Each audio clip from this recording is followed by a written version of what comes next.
এক ভাই লিখেছেন, গণতন্ত্র যদি হারাম হয় তাহলে ইসলাম রাষ্ট্রীয়ভাবে কিভাবে প্রতিষ্ঠিত হবে? গণতন্ত্র আসার আগে যেভাবে হয়েছে সেভাবে হবে। গণতন্ত্রের বয়স, আধুনিক গণতন্ত্রের বয়স এখনো তো 200 হয় না মনে হয়। তো 100-150 বছর আগে যেটা আসলো সেটা দিয়ে ইসলাম কায়েম করতে হবে। কেন এর আগে 1300 বছরে পৃথিবীর বুকে কি ইসলাম কায়েম হয় নাই? আল্লাহর নবী মদিনায় ইসলাম কায়েম করলেন দাওয়াতের দ্বারা, মক্কা ইসলাম কায়েম করলেন জিহাদের দ্বারা। একবার খেলাফতের পতন হলো চেঙ্গিজের নাতি হালাকু খানের হাত ধরে, এরপরও পৃথিবীতে আবার খেলাফত ফিরে আসলো। তারপরও 700 বছর পর্যন্ত দুনিয়ায় খেলাফত ছিল। একবার পতনের পর দুনিয়ায় কিভাবে এসেছিল? তখন তো গণতন্ত্র দিয়ে আবার আব্বাসী খলিফা আসে নাই, সেলজুকিরা আসে নাই, ওসমানরা আসে নাই। আগে যেভাবে এসেছে এখনো সেভাবে আসবে।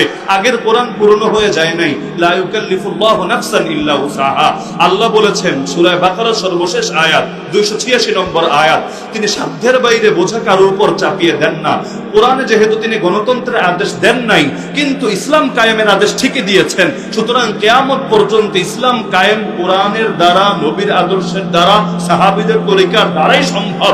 কালেমার অংশ দুটোতে এজন্যই দিয়েছেন লা ইলাহা ইল্লাল্লাহ কায়েম হবে হর জামানায় মুহাম্মদুর রাসূলুল্লাহ সাল্লাল্লাহু আলাইহি ওয়াসাল্লামের তরিকা দিয়ে। তার তরিকার বাইরে নামাজ হলে সেই নামাজও বেদাত হবে, তার তরিকার বাইরে জিকির হলে সেই জিকিরও বেদাত হবে, তার তরিকার বাইরে আন্দোলন হলে সেই আন্দোলনও বেদাত হবে। আল্লাহর রাসূল আমাদের জন্য আদর্শ। লাকাদ কানা লাকুম ফি রাসূলিল্লাহি উসওয়াতুন হাসানাহ, সূরা আহজাব আয়াত নম্বর 21। যাদের জন্য মুহাম্মদুর রাসূলুল্লাহ সাল্লাল্লাহু আলাইহি ওয়াসাল্লামের মতো পরিপূর্ণ আদর্শ আছে, তাদের আব্রাহাম লিঙ্কন লাগে না, তাদের জর্জ ডব্লিউ বুশ লাগে না। মাইয়ুতি আর রাসূল ফাকাত আতা আল্লাহ। রাসূলের পথে চলবো, আল্লাহ পর্যন্ত পৌঁছতে পারবো। রাসূলের পথে চললে ভরসা কিভাবে রাখবো? আরে ভরসা আসবাবের উপরে না, সব আসবাবের দাতা জেনে তার উপর রাখবো।